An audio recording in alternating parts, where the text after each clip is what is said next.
Hello friends, स्वागत है आप सबों का एबीसी एकेडमी पर। फ्रेंड्स, आज के इस क्लास में क्राउन पब्लिकेशन का प्रैक्टिस सेट नंबर 19 लगाने वाले हैं। इससे पहले सेट नंबर 1 to 18 का क्लास तो दिया ही गया है। लास्ट वाले सेट में आप लोगों से एक सवाल पूछा गया था, अंडमान एवं निकोबार द्वीप समूह पर कौन सा हाईकोर्ट का क्षेत्राधिकार है। आप में से काफ़ी लोगों ने सही जवाब बताया, कोलकाता हाईकोर्ट का वहाँ पर क्षेत्राधिकार है। कहाँ पर? अंडमान और निकोबार पर। समझिए थोड़ा सा, जो कोलकाता हाई कोर्ट है इसकी स्थापना भी पूछा जाता है वर्ष 1862 में किया गया था। इस बात का ध्यान रखिएगा, कोलकाता हाई कोर्ट का अगर स्थापना पूछेगा 1862 में इसकी स्थापना की गई थी। आप में से जो भी लोग बिहार दरोगा की तैयारी कर रहे हैं, आप यहाँ पे देख लीजिए, इस वाले बुक में टोटल 20 प्रैक्टिस सेट दिया गया है। इससे पहले सेट नंबर 1 से 18 तक का क्लास दिया जा चुका है। सेट नंबर आज 19 है। इसके अलावा भी काफ़ी सारा प्रैक्टिस सेट आप लोगों के लिए अवेलेबल है। आप लोग एक बार प्ले लिस्ट आकर के ज़रूर चेक कर लीजिएगा। अगर क्लास अच्छा लगे चैनल से आप जुड़ जाइएगा। प्रैक्टिस सेट नंबर 19 के क्वेश्चन नंबर फर्स्ट को देखते हैं। यदि इन सब में से कौन सा ऑप्शन फिल करेंगे? यदि फर्म की लागत शून्य हो अथवा केवल स्थिर लागत हो तो संतुलन में पूर्ति की मात्रा को उस बिंदु द्वारा दर्शाया जाता है जिस पर सीमांत संप्राप्ति कह रहा है कि शून्य होती है। तो बताइए यहाँ पे कौन सा आंसर आप टिक करना चाहेंगे। अगर आपने ऑप्शन नंबर 20 सोचा तो आप बिल्कुल सही हो।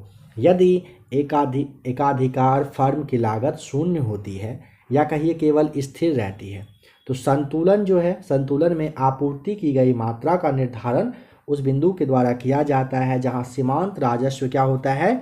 शून्य होता है। ध्यान रखेंगे। नंबर सेकेंड, अल्पकालीन सीमांत लागत वक्र इन सब में से कौन से वाले आकार के होते हैं? सही जवाब है ऑप्शन नंबर ए, यू आकार के होते हैं। इसे याद रखिए, अल्पकालीन सीमांत लागत वक्र जो है यू आकार के होते हैं। नंबर थर्ड है, बेटिंग और जुआ भारत के संविधान की 7वीं अनुसूची में दी गई समवर्ती सूची है, राज्य का है, केंद्रीय है, किस तरह का सूची है बताना है। तो ये आपको ऑप्शन नंबर बी जो है सही हो जाएगा। बाजी लगाना यानी कि बेटिंग और जुआ खेलना जो है राज्य सूची कहिए कि या फिर सूची जो सेकेंड है इसी का यह सब्जेक्ट है। ऑप्शन बी बिल्कुल सही जवाब है। वर्ष 1917 में महात्मा गांधी ने दमनकारी बागान व्यवस्था के खिलाफ किसानों को संघर्ष करने के लिए प्रेरित करने के लिए इन सब में से किस जगह का दौरा किया था? आप समझ गए होंगे क्या यहाँ पे सही जवाब है। जो भी सही जवाब है, चलिए काफ़ी इजी क्वेश्चन है, कमेंट करके इसका जवाब आप लोग बताइए। आप लोग कमेंट करके अपना आंसर बताते हो, काफ़ी अच्छा लगता है कि हाँ मैक्सिमम लोगों को जवाब पता होता है। 1917 में महात्मा गांधी कहाँ पर सत्याग्रह किए थे, बस ये समझ लीजिए, इसी का जवाब आपको बताना है। नंबर 5, बादामी चालुक्यों के बादामी जाने से पहले उनकी राजधानी कौन सी हुआ करती थी? ऑप्शन नंबर आपको बी यहाँ पर ध्यान रखना है, एहोल। समझिए, एहोल को मंदिरों का शहर कहा जाता है। ठीक है, एहोल को मंदिरों के शहर के नाम से जानते हैं। ये चालुक्य की पहले राजधानी थी, साथ ही साथ यह व्यापार का केंद्र भी हुआ करता था। इसके आसपास कहिए कि पुलकेशिन प्रथम का नाम आपने अच्छे से सुना है। पुलकेशिन प्रथम के ही मतलब कहिए कि दौरान में ना राजधानी चेंज किया गया था। आप ऐसे ध्यान रखें, बादामी को वातापी के नाम से भी जाना जाता था और यहाँ पे एहोल आपको बताना है। बादामी चालुक्यों के बादामी जाने से पहले उनकी राजधानी एहोल हुआ करती थी। भी यहाँ पे बिल्कुल राइट आंसर है। नंबर 6 है, एक दिवसीय महिला विश्व कप 2022 किस देश में हुआ है? सही जवाब हो जाएगा option number B, right answer. कहाँ पर हुआ है? ये न्यूजीलैंड में हुआ है। किस देश ने हाल ही में ऐलान किया है कि वह अपने 51 अरब डॉलर के पूरे विदेशी कर्ज को चुका पाने में असमर्थ है? श्रीलंका, डी राइट आंसर हो जाएगा। अपने 51 अरब डॉलर का जो विदेशी कर्ज था इसको चुका नहीं सकता है, इन्होंने ये बात कही। विश्व पार्किंसंस दिवस निम्न में से किस दिन मनाया जाता है? सही जवाब हो जाएगा ऑप्शन नंबर सी, हर वर्ष मनता है। कितनी तारीख को? 11 को आपको ध्यान रखना है। 11 अप्रैल को विश्व पार्किंसंस दिवस मनाया जाता है। बताइए कि SIDO सीडो का संबंध बताना है कि किससे है, किसके विकास से है। सही जवाब यहाँ पे ऑप्शन नंबर ए हो जाएगा, लघु उद्योग से है सीडो संबंधित। नंबर 10 है, व्हीलर द्वीप का नाम क्या है? यहाँ पे आपको ऑप्शन नंबर सी बताना है, अब्दुल कलाम द्वीप। समझिए थोड़ा सा, सितंबर 2015 ईस्वी में, सितंबर 2015 में उड़ीसा से कुछ दूरी पर स्थित है व्हीलर द्वीप। इसका नाम डॉक्टर अब्दुल कलाम के नाम पर रख दिया गया है। इसका रीजन क्या है रखने का नाम? एक होता है ना कि क्यों रखा गया, क्या संबंध है इनका, व्हीलर द्वीप से कलाम साहब का क्या संबंध है। तो आपको ये ध्यान रखना है, काफ़ी सारा जो कहिए कि परीक्षण वगैरह है ये यहीं पर किए थे, व्हीलर द्वीप पर किए थे अब्दुल कलाम आज़ाद साहब, इसलिए इन्हीं के सम्मान में, इन्हीं के नाम पर व्हीलर द्वीप का नाम कर दिया गया है। जल चौगान जो है पोलो कि एक टीम में कितने खिलाड़ी हुआ करते हैं बताइए। यहाँ पे सही जवाब हो जाएगा ऑप्शन नंबर सी, 7 खिलाड़ी हुआ करते हैं। नंबर 12 है, माई स्टोरी किस प्रसिद्ध क्रिकेट खिलाड़ी की जीवनी है बताइए। My story option number D, Michael Clarke की यह जीवनी है। आप में से जो भी लोग करेंट अफेयर्स के चैनल से जुड़े होंगे आपको पता होगा ये सारे क्वेश्चंस जो है बुक और उनके ऑथर वगैरह के बारे में सारा कुछ आपको दिया जा रहा है। क्लास हर दिन 1 बजे आ रहा है, तो जो भी लोग नए होंगे आप लोग क्लास के लास्ट में थंबनेल शो करेगा। एक और करेंट अफेयर्स का अपना चैनल है, हर दिन 1 बजे करेंट अफेयर्स आता है, वहाँ पर ज़रूर आकर के जुड़ जाइए और अभी से करेंट अफेयर्स पे धीरे धीरे करके पकड़ बनाइए। जिनका पकड़ नहीं है वो अच्छे से कमांड आप कर सकते हैं यहाँ वहाँ पे, इस बात का भरोसा रखिए। निम्न में से कौन सा देश 2026 राष्ट्रमंडल खेलों की मेजबानी करने वाला है? बी राइट आंसर, ऑस्ट्रेलिया करेगा, ध्यान रखेंगे। 2026 में जो राष्ट्रमंडल खेल होगा इसकी मेजबानी ऑस्ट्रेलिया में किया जाएगा। गौतम बुद्ध के द्वारा अपने धर्म में दीक्षित किया जाने वाला अंतिम व्यक्ति निम्नलिखित में से कौन था? सुभद्र, डी बिल्कुल सही जवाब होगा। गौतम बुद्ध के द्वारा अपने धर्म में दीक्षा देने वाले, दीक्षा जो लिए थे वो सुभद्र थे। गणित की पुस्तक लीलावती के लेखक का नाम? Option number D right answer हो जाएगा, भास्कराचार्य के द्वारा ये लिखा गया है। किस मुगल शासक का मकबरा भारत में नहीं है? तो यहाँ पर आपको 2 नाम ध्यान रखना है। सबसे पहला तो यहाँ पर बाबर आपको दिख रहा है और जहांगीर। बाबर के साथ साथ जहांगीर ऐसे व्यक्ति हैं जिनका कि मकबरा भारत में नहीं है। बाबर का मकबरा पूछेगा कहाँ पर है? बाबर का है काबुल में। काबुल कहाँ पर? आपको इसके लिए अफ़गानिस्तान बताना है। जहांगीर का मकबरा पूछे कहाँ पर? शाहदरा में है। जहांगीर का मकबरा शाहदरा में है। अब सवाल है शाहदरा कहाँ पर? तो शाहदरा है लाहौर में। ध्यान रखें, बाबर का मकबरा काबुल यानी कि अफ़गानिस्तान में, जहांगीर का मकबरा शाहदरा यानी कि लाहौर में स्थित है। इंदिरा गांधी नहर का उद्गम स्थल कौन सा है? नंबर 17 का इंदिरा गांधी नहर का उद्गम हरिके बैराज जो कि पंजाब में है, इसी के पास में ब्यास और सतलज नदी के संगम से मिलकर होता है। फिलहाल आप यहाँ पर सी को याद करिए। इंदिरा गांधी नहर का उद्गम स्थल हरिके बैराज है। गाय की जो नस्ल अधिक दूध देती है वह इन सब में से कौन सी है? शाहीवाल, सी बिल्कुल राइट आंसर हो जाएगा। लगभग 10 से 16 लीटर के आसपास ये गाय दूध देती ही देती है। नून माटी का तेल शोधक कारखाना कहाँ पर है? असम राज्य में, गुवाहाटी के पास में है। ऑप्शन नंबर ए सही जवाब हो जाएगा। नूना माटी का तेल शोधक कारखाना कहाँ पर है? असम में।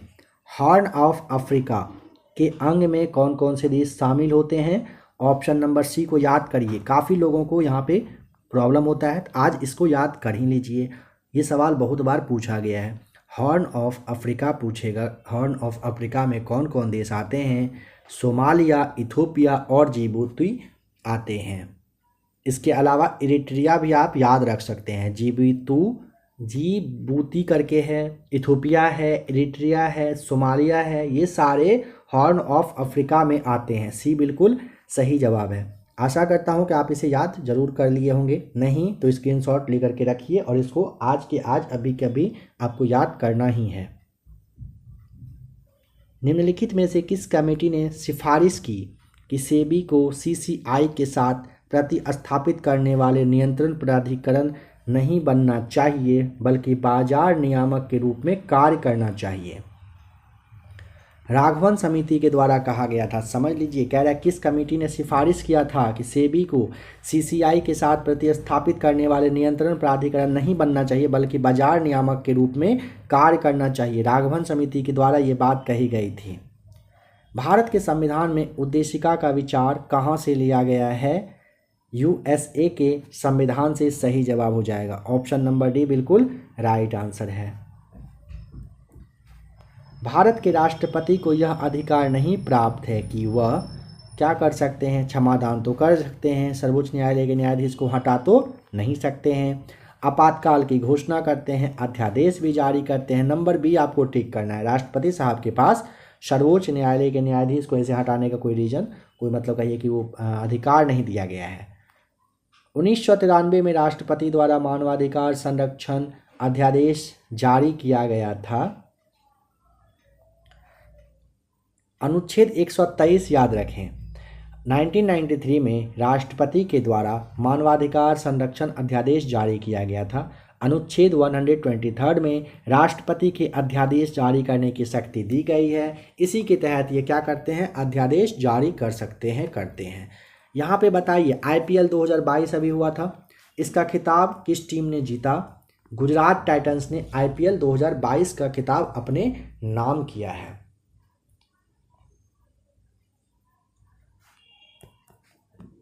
पुर्तगाली उपनिवेश का प्रथम वायसराय भारत में कौन हुआ? नंबर 26 का सही जवाब हो जाएगा अल्मीडा। ऑप्शन नंबर आपको यहाँ पे सी टिक करना है। ध्यान दें, पुर्तगालियों का पहला गवर्नर कहिए, वायसराय कहिए, डी अल्मीडा थे। यहाँ पर एक और सवाल पूछा जाता है, कब से कब तक के लिए ये गवर्नर रहे थे? तो 1505 से लेकर के 1509 ईस्वी तक अल्मीडा गवर्नर के रूप में कार्य किए थे। भिलाई स्टील प्लांट भारत सरकार तथा निम्नलिखित में से किस एक का संयुक्त उपक्रम है? ऑप्शन नंबर ए रूस आपको ध्यान रखना है। देखिए, भिलाई स्टील प्लांट की स्थापना पूर्व सोवियत संघ की सहायता से छत्तीसगढ़ के दुर्ग जिले में भिलाई नामक जगह पर ही किया गया था, इसीलिए इसका नाम भिलाई स्टील प्लांट पड़ा है। सवाल है कि कब? 1955 में हुआ था। निम्नलिखित में से कौन विश्व का सबसे ऊंचा ज्वालामुखी पर्वत है? तो देखिए, सबसे ऊंचा पूछा ना, माउंट कोटोपैक्सी आप आराम से बता देंगे। सवाल है किस देश में है और कितना ऊंचाई पर स्थित है, इसे भी आपको याद करना ही पड़ेगा। माउंट कोटोपैक्सी 5911 मीटर की ऊंचाई पर इक्वाडोर में है। कहाँ पर है? इक्वाडोर में। माउंट ताल मात्र 311 मीटर इसकी ऊंचाई है और ये कहाँ पर है? फिलीपींस। इसके लिए आपको बताना है किस देश में है? फिलीपींस में। माउंट पिनाटुबो 1460 मीटर की ऊंचाई पर फिलीपींस में ही स्थित है। माउंट किलिमंजारो जो है 5895 मीटर की ऊंचाई पर तंजानिया यानी कि अफ्रीका में है और अफ्रीका की यह सबसे ऊंची चोटी है। सवाल पूछा जाता है अफ्रीका की सबसे ऊंची चोटी का नाम बताएं, आपको माउंट किलिमंजारो बताना होता है। 5895 मीटर इसकी ऊंचाई है, इसे आप याद जरूर कर लें। निम्नलिखित में से क्या अप्रत्यक्ष निवेश का साधन है? Option number B gold ETF सही जवाब हो जाएगा। निम्नलिखित में से कौन सा विषय समवर्ती सूची में है? Option number B right answer शिक्षा है। देखिए, शिक्षा को समवर्ती सूची में रखा गया है। शिक्षा पहले राज्य सूची में हुआ करता था, लेकिन 42वें नंबर के संविधान संशोधन जो 1976 में हुआ था, इसकी एक धारा थी 57। धारा 57 के तहत इसे समवर्ती सूची में रख दिया गया है। कृषि है, पुलिस है, इन सब का उल्लेख अगर पूछेगा, कृषि है, पुलिस है, इसका उल्लेख कहाँ पर? संघ सूची में किया गया है। लाल रक्त कोशिकाओं को इन सब में से किसके रूप में भी जाना जाता है? ऑप्शन नंबर आपको ए बताना है, एरिथ्रोसाइट्स के रूप में। आपने जो अभी नंबर 30 का सवाल देखा था ना समवर्ती सूची के बारे में, अगर आप लोग अभी जो एनसीईआरटी का क्लास आ रहा है प्लेटफॉर्म का, अगर आप उस क्लास को देख रहे होंगे तो आपको ध्यान आ रहा होगा कि काफ़ी सारा ऐसा क्वेश्चंस यहाँ पे आपको देखने को मिल रहा है जो एनसीईआरटी सार संग्रह में आपको दिया जा रहा है, क्लास करवाया जा रहा है और यहाँ पे आपको मिलता जा रहा है। इस बात का भी आप लोग ध्यान रखेंगे। निम्नलिखित में से कौन जटिल पौष्टिकता स्तर को दर्शाता है? पारिस्थितिकी तंत्र सही जवाब है। पारिस्थितिक विज्ञान में जटिल पौष्टिकता का जो स्तर है ये दिखता है, इसे ध्यान रखेंगे। एक्स किरण की खोज किसने किया था? एक्स किरण की खोज की गई थी रॉन्टजन के द्वारा वर्ष 1895 में। कब की गई थी? 1895 में। डेट कौन सा था? 8 नवंबर, ध्यान रखना है 8 नवंबर को किया गया था। आ जाइए नेक्स्ट क्वेश्चन पर। पास्कल इकाई है किसकी? Option number B right answer, Pascal दाब की इकाई होता है। कह रहे एक मनुष्य स्थिर नाव से 5 मीटर प्रति सेकंड की चाल से कूदा और नाव 0.5 मीटर पर सेकंड की चाल से खिसकी। बताएं कि नाव का द्रव्यमान मनुष्य के द्रव्यमान का कितना होगा? डी राइट आंसर आपको बता देना है, 10 गुना होता है। इसे याद कर लीजिएगा।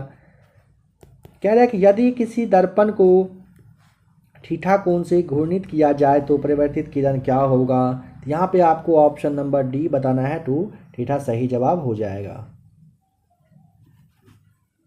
बताइए कि तेज हवा वाली रात्रि में ओस नहीं बहती है, क्यों?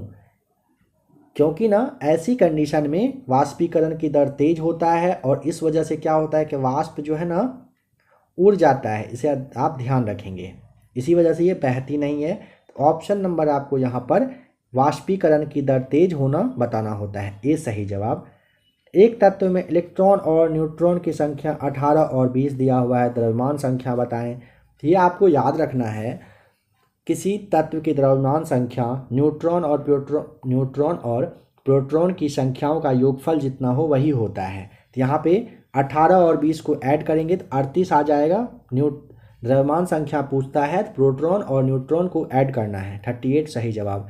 सबसे अधिक क्रियाशील धातु इन सब में से सबसे अधिक क्रियाशील पूछेगा पोटेशियम। पोटेशियम को कैसे दिखाते हैं, शो करते हैं, के थ्रू दिखाते हैं। निम्न में से किसे शुष्क बर्फ कहते हैं? ऑप्शन नंबर सी, ठोस कार्बन डाइऑक्साइड को क्या कहते हैं? शुष्क बर्फ। हैलोजनों में सबसे अधिक अभिक्रियाशील है, ए राइट आंसर, फ्लोरीन हो जाएगा सही जवाब। ग्रीन हाउस गैसों में मुख्य घटक नहीं होता है, ऑक्सीजन। ऑप्शन नंबर आपको यहाँ पे डी बता देना है। प्राकृतिक रबर निम्नलिखित में से एक का बहुलक है, किसका है? लेटेक्स से ये प्राप्त होता है, इसे आप सबसे पहले ध्यान रखेंगे। और आइसोप्रोपिन आपका यहाँ पे आइसोप्रीन जो है इसका ये बहुलक होता है, ध्यान रखेंगे। प्राकृतिक रबर को पूछे रबर के वृक्ष के लेटेक्स से प्राप्त किया जाता है, सवाल ध्यान रखिएगा। ये अगर पूछे कहाँ से तो लेटेक्स से प्राप्त किया जाता है और आइसोप्रीन आपको ये बताना है, इसी का बहुलक है। कीट संवर्धन क्या है?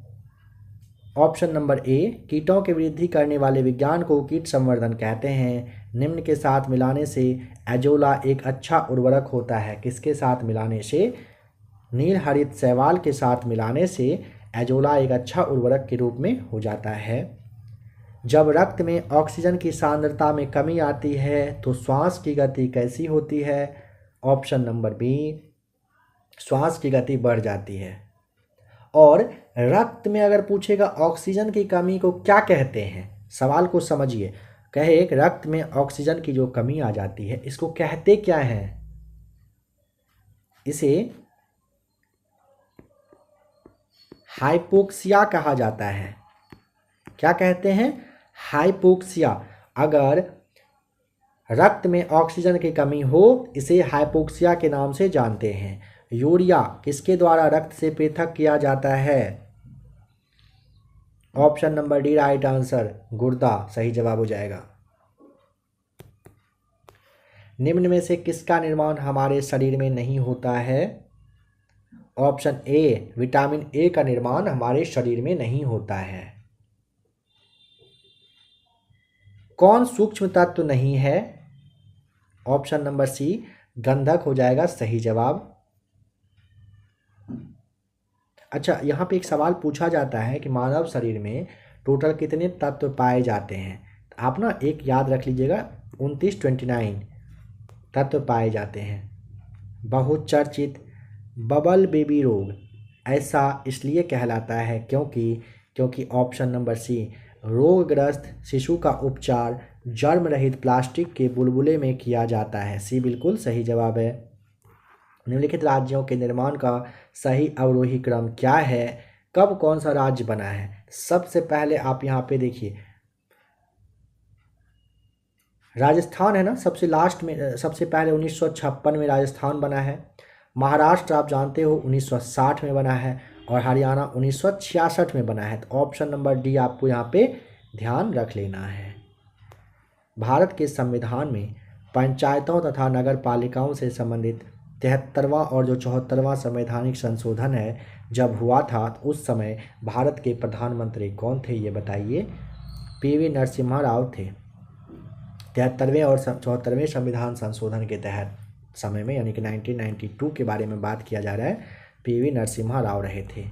ऑस्कर 2022 में बेस्ट फीचर फिल्म का अवार्ड किसको दिया गया? कोडा को मिला। ऑप्शन नंबर आपको बी यहाँ पे टिक करना है। आ जाइए क्वेश्चन नंबर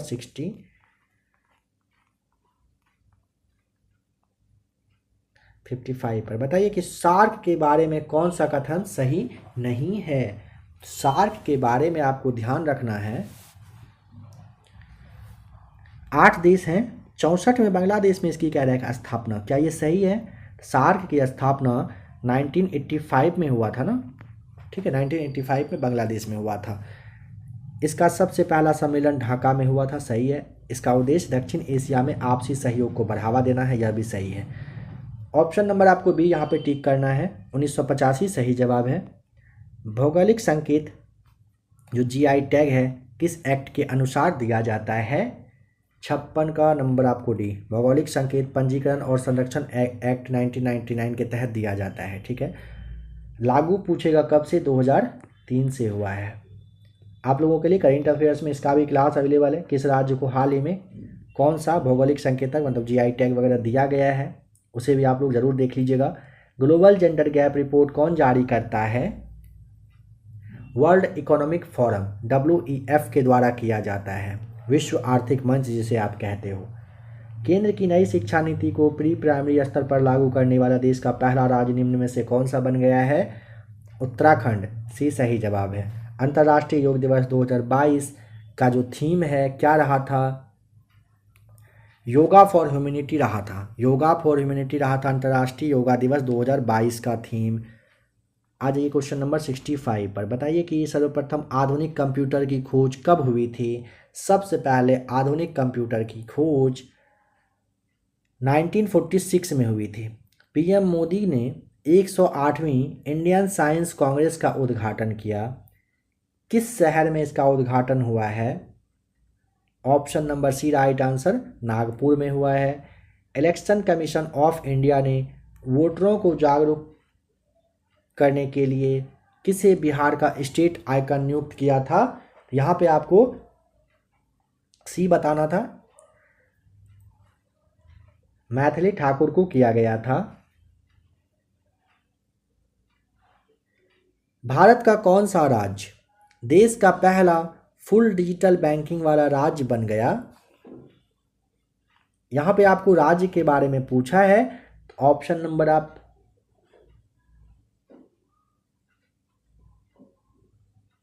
ए टिक करेंगे, केरल। आरबीआई कुल कितने करोड़ रुपए के सॉवरेन ग्रीन बॉन्ड जारी करने की घोषणा की है? 16,000 करोड़ रुपए का ए राइट आंसर है। कौन सा दूरसंचार प्रदाता उस हालिया परियोजना को क्रियान्वित करता है जिसका उद्देश्य सभी अछूते गांवों में 4G मोबाइल सेवा प्रदान करना है? Option number D right answer होगा, BSNL। ए पर ध्यान ना देकर के डी पर ध्यान दीजिए। BSNL बहुत ही जल्द वैसे सारे गाँवों में नेटवर्क देने वाली है जहां पर अभी तक 4G सेवा नहीं गया है। किस देश ने वैटियन नामक अपना अंतरिक्ष स्टेशन मॉड्यूल सफलतापूर्वक कह रहा है कि लॉन्च किया है? सही जवाब हो जाएगा ऑप्शन नंबर डी, चीन ने किया है। भारत ओमान संयुक्त सैन्य अल नजहा का आयोजन स्थल है कौन सा? ए राइट आंसर, राजस्थान में किया गया था। राष्ट्रीय पोषण संस्थान निम्नलिखित में से किस शहर में स्थित है? ए राइट आंसर, हैदराबाद में यह स्थित है। राष्ट्रीय पोषण संस्थान भारतीय पोषण सार्वजनिक स्वास्थ्य और अनुवाद अनुसंधान केंद्र है। CPCB की रिपोर्ट के अनुसार वर्ष 2022 में भारत का सबसे प्रदूषित शहर का नाम ऑप्शन नंबर बी बताना है, दिल्ली। 83वां अखिल भारतीय पीठासीन अधिकारी सम्मेलन किस शहर में शुरू हुआ है? ऑप्शन नंबर बी बताएंगे, जयपुर में हुआ था।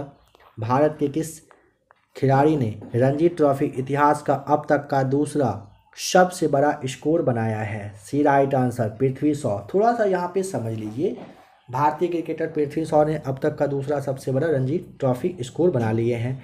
इन्होंने ना 379 रन बनाए हैं, ध्यान रखेंगे। रणजी ट्रॉफी में सबसे अधिक रन का रिकॉर्ड अगर पूछेगा, एक नाम आप याद रख लीजिए, महाराष्ट्र के भाऊ साहब थे। महाराष्ट्र के, काफ़ी इंपॉर्टेंट नाम है, इसके बारे में अभी आप देखिएगा, समझ जाइएगा। महाराष्ट्र के थे जिनका के नाम था भाऊ साहेब, ठीक है, साहेब आप याद रख सकते हो, याद रखने का ट्रिक है। इन्होंने ना दिसंबर 1948 में, दिसंबर 1948 में काठियावाड़ के खिलाफ मैच खेलते हुए ना 443 रनों का एक कहिए विशाल पारी खेले थे। अब यहाँ पे 443 मतलब 443 रन की नाबाद पारी खेले थे, मतलब आउट नहीं हुए थे, और ये 1948 में ही ये कारनामा कर चुके हैं। कौन किए हैं? महाराष्ट्र के भाऊ साहब। दिसंबर 1948 में 443 रन की नाबाद पारी खेले थे, और अभी फिलहाल पृथ्वी शॉ 379 रन बनाए हैं। यहाँ पे आप ऑप्शन के अकॉर्डिंग सी आपको ध्यान रखना है, दूसरा पूछेगा तो पृथ्वी शॉ बताइएगा। विश्व हिंदी दिवस किस दिन मनाया जाता है? ऑप्शन नंबर बी 10 जनवरी को। भारत की G20 अध्यक्षता के तहत पहली हेल्थ वर्किंग ग्रुप मीटिंग का आयोजन किस शहर में किया जा रहा है? तिरुवनंतपुरम में किया जा रहा है, डी राइट आंसर है। कोरबा ऑर्डिनेंस फैक्ट्री में काला सिन्वकोव AK-203 असॉल्ट राइफल का निर्माण शुरू हो गया है। कोरबा ऑर्डिनेंस फैक्ट्री किस राज्य में स्थित है बताएं? Option number A Uttar Pradesh में है। किस भारतीय अमेरिकी को Martin Luther king grand parade special award से सम्मानित किया गया है? कृष्णा वविलाला को किया गया है, बी राइट आंसर है। पीएम मोदी ने किस शहर में सांसद खेल महाकुंभ के दूसरे चरण का उद्घाटन किया है?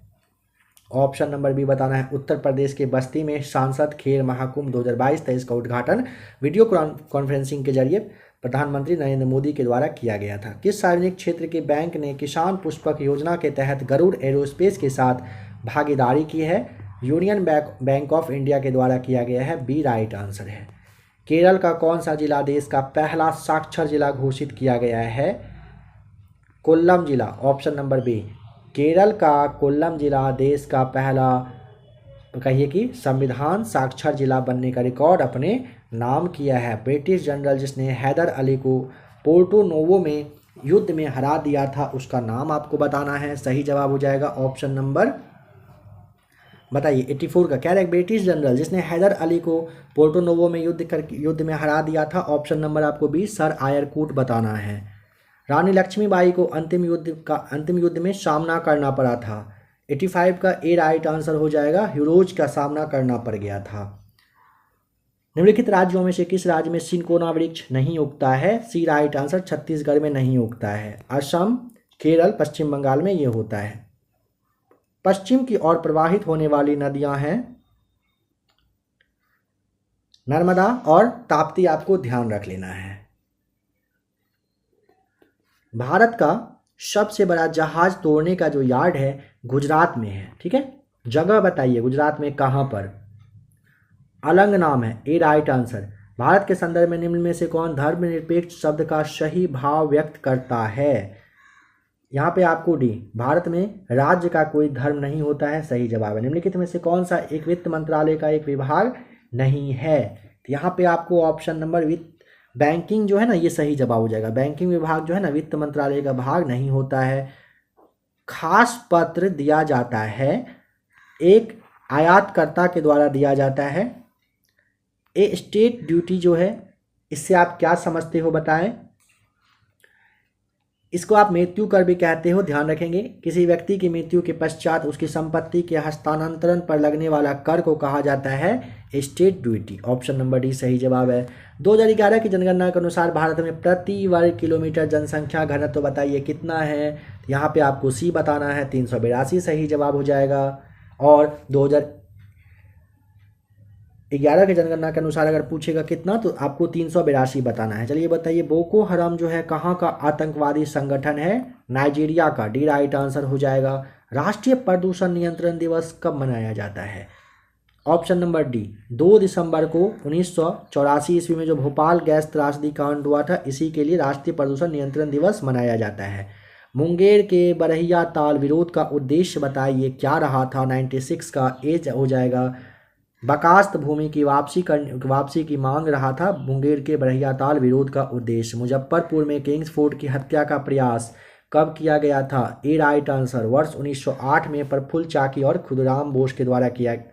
इसकी मतलब ये कहिए कि मारने का प्रयास किए थे, ठीक है। मुजफ्फरपुर के न्यायाधीश किंग्सफोर्ड को मारने का प्रयास किए थे, लेकिन ये बच गए थे और इसी में मिस्टर कैनेडी की जो पुत्री थी ये मारी गई थी। बिहार में किस प्रमंडल में सर्वाधिक जिले आते हैं? पटना प्रमंडल, ए राइट आंसर। 6 जिले आते हैं, कौन कौन सा? पटना, नालंदा, भोजपुर, रोहतास, बक्सर और कैमूर आता है। बिहार का सबसे बड़ा साहित्यिक सम्मान कौन सा है? बिहार का सबसे बड़ा साहित्यिक सम्मान ऑप्शन नंबर डी, राजेंद्र सम्मान सही जवाब हो जाएगा। भारत का पहला वाणिज्यिक बैंक कौन सा था? सही जवाब हो जाएगा option number B, bank of Hindustan right answer हो जाएगा। बैंक ऑफ हिंदुस्तान भारत का पहला वाणिज्यिक बैंक था। अब इसकी स्थापना आप जान लीजिए 1770 ईस्वी में की गई थी। तो फ्रेंड्स, आज के इस क्लास में बिहार दरोगा के लिए आपने प्रैक्टिस सेट नंबर 19 देखा। आशा करता हूं कि आज का भी क्लास आपके लिए अच्छा रहा होगा। आप में से जो भी लोग नए हैं, प्लेलिस्ट आइए चेक कर लीजिएगा, ढेर सारा प्रैक्टिस सेट है। आपको पहले भी कहा गया, अगर आप करंट अफेयर्स पे पकड़ बनाना चाहते हैं इस चैनल पर आ जाइए, अभी से करंट अफेयर्स देखिए। हर दिन 1 बजे करंट अफेयर्स का क्लास आता है। काफ़ी छोटा क्लास अभी आ रहा है, 12 मिनट के आसपास के टाइम में जो भी सवाल हो सकता है आपको दिया जा रहा है। तो एक बार ज़रूर आकर के चेक कर लीजिए। क्लास अच्छा लगे चैनल को सब्सक्राइब करिए, क्योंकि करंट अफेयर्स 20 से ज़्यादा आपके बिहार दरोगा में इस बार पूछे जाने का उम्मीद है।